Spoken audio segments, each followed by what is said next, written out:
Exodus. Our ACE schooling experience ended with a meltdown. Over 7 years of famine had passed, from the fall of my 6th year till the spring of my 14th. This included a shunting over from Courtenay to Port Alberni in answer to the Lord's latest call. Principal Mr. Jordan found a good paying job in Port Alberni was what it was, flying helicopters for a logging company. At the same time, he'd locked down a Baptist church doing well in the Alberni Valley area, willing to take on our school. The 2-hour round-trip commute, however, meant that all our fellow students had to be left behind. Only my family stuck it out with the Jordans and Christian life. Our mother was all in with the move, and Brock, for once, agreed with his helpmeet. They promptly sold his big house on the river for under market value, since the imminent return of Jesus made larger savings moot. The main thing to understand was that Courtenay had betrayed us, betrayed our group of believers, keeping us constantly on the move, hating God, never allowing us a permanent home. On the last school day in June of 1989, I said goodbye to everyone, saying goodbye to ACE.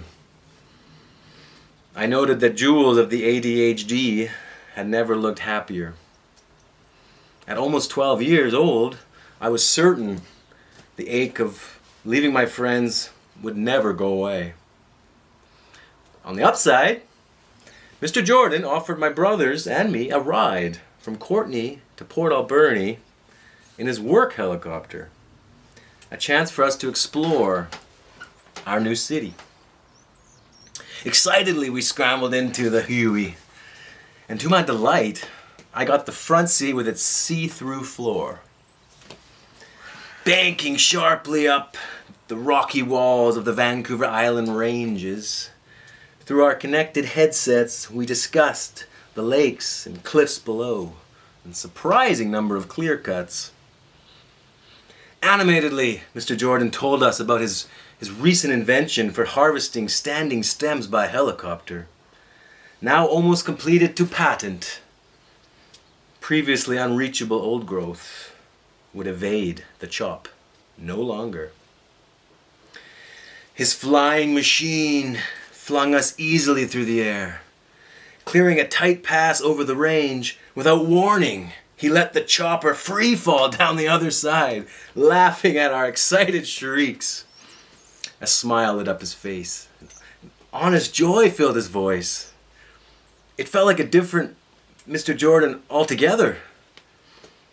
Exhilarated as only a clear and present fear of death can make you, by the time he was pointing out our new house and acreage from the sky, I was more than ready to call Port Alberni home. Landed on the helipad of the logging company, Mr. Jordan went off to deal with work and final plans for putting our old school into its new place. On the return drive to Courtenay that same evening, our principal reverted to his usual grimness. My fear of him snapped back into place. That same summer, we made the big cross-island move.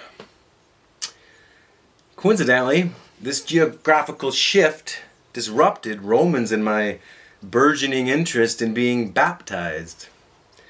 Having watched Paul getting dunked in the river a few years earlier, his bright red hair popping up, wet, face sputtering, I'd begun to think it might be important.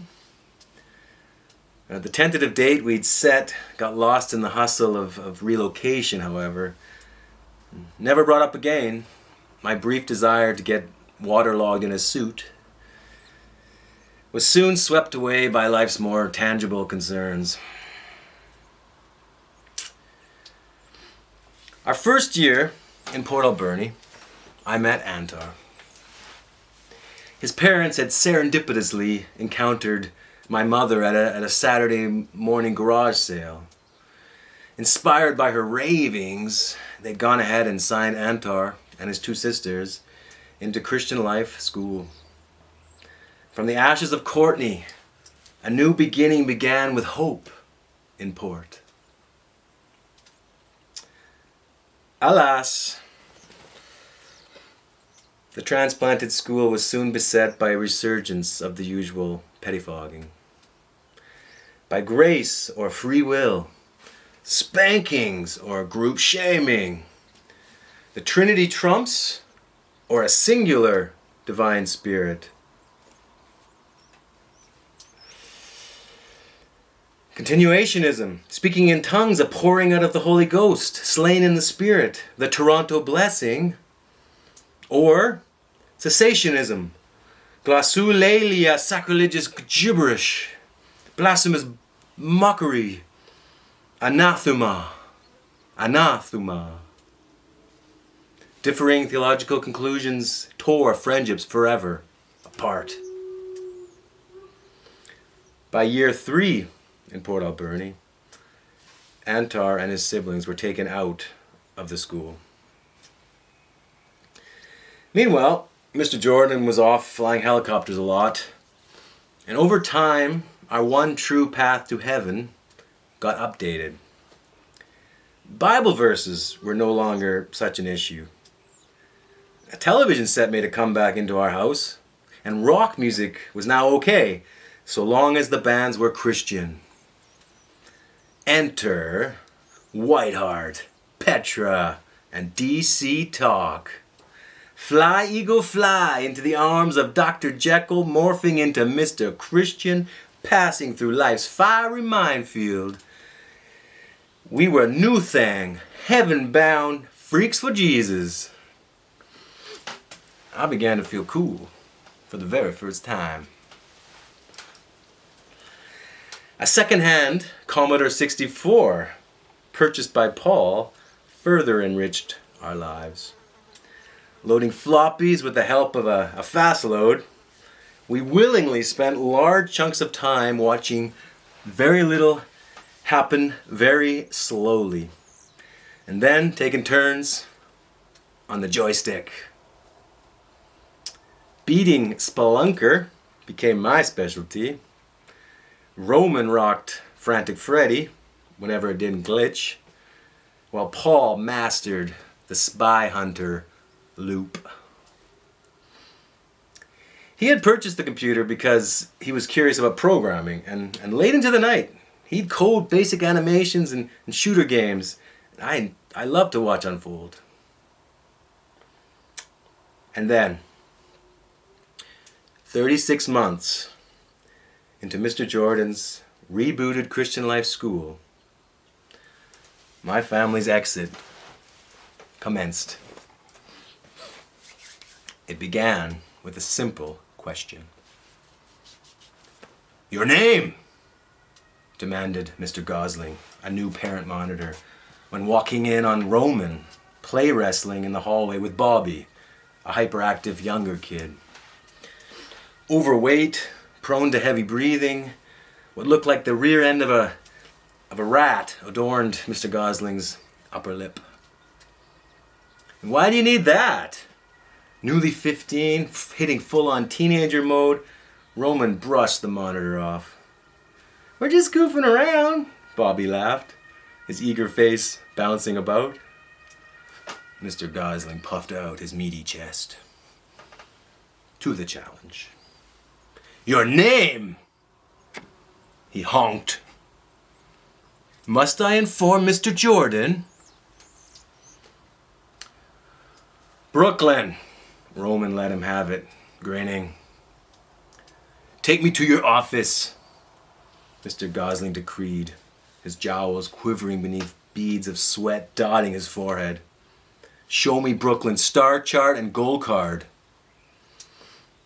Roman was happy to agree, gleefully leading Gosling several times around the learning center. In fact, my brother's given name was Brooklyn, meaning technically Roman wasn't lying. Mr. Gosling, however, was not interested in being amused. Roman didn't care. Okay, fine. My brother ended the charade.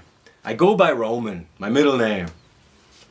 He stopped in front of his cubicle with a laugh, pointing at his star chart.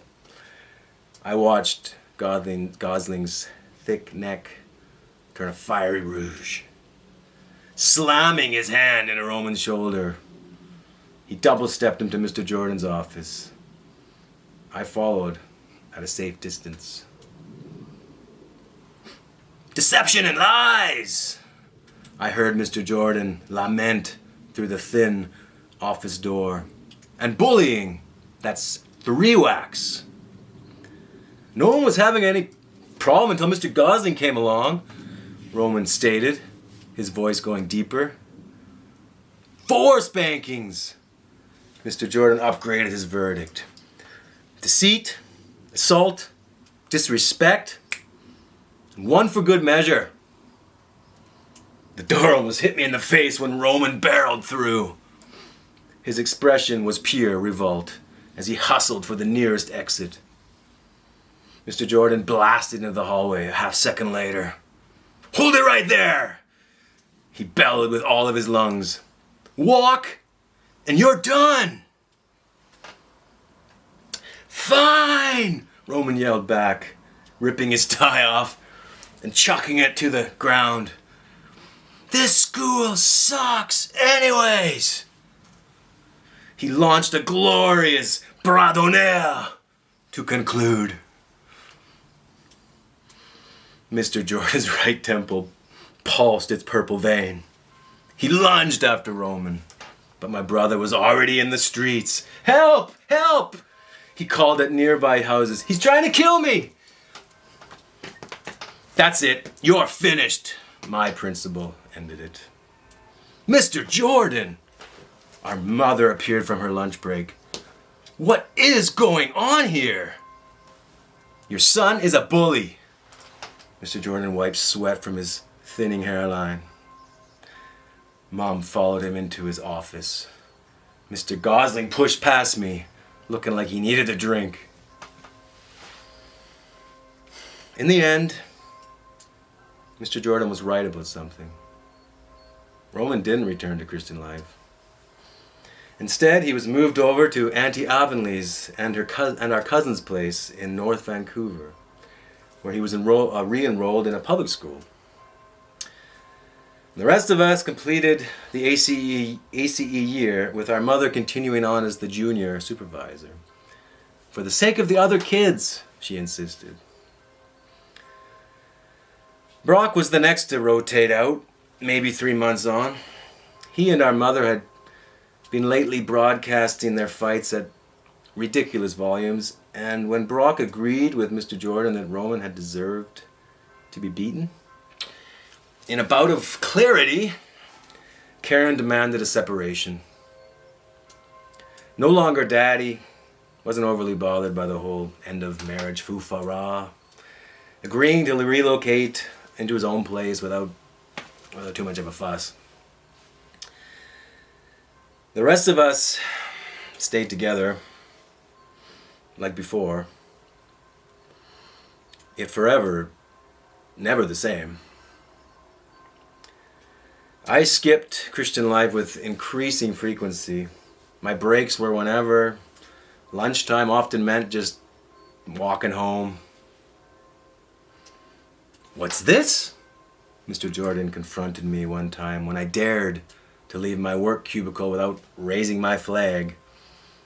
I was 14 years old and almost as tall as him. I'm just checking my answers, I shrugged. Why wait around? You've lost all respect. Mr. Jordan raised his voice. Flouting the rules? You have no right. Makes no sense, I said calmly. Mr. Jordan's face twitched slightly. He faltered. If you don't, he waffled, I won't be able to give you a character reference in your work future if this sort of behavior continues. I stared straight into Mr. Jordan's gray blue eyes for the first time since I met him. I can live with that, I said.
And that's exactly what I did.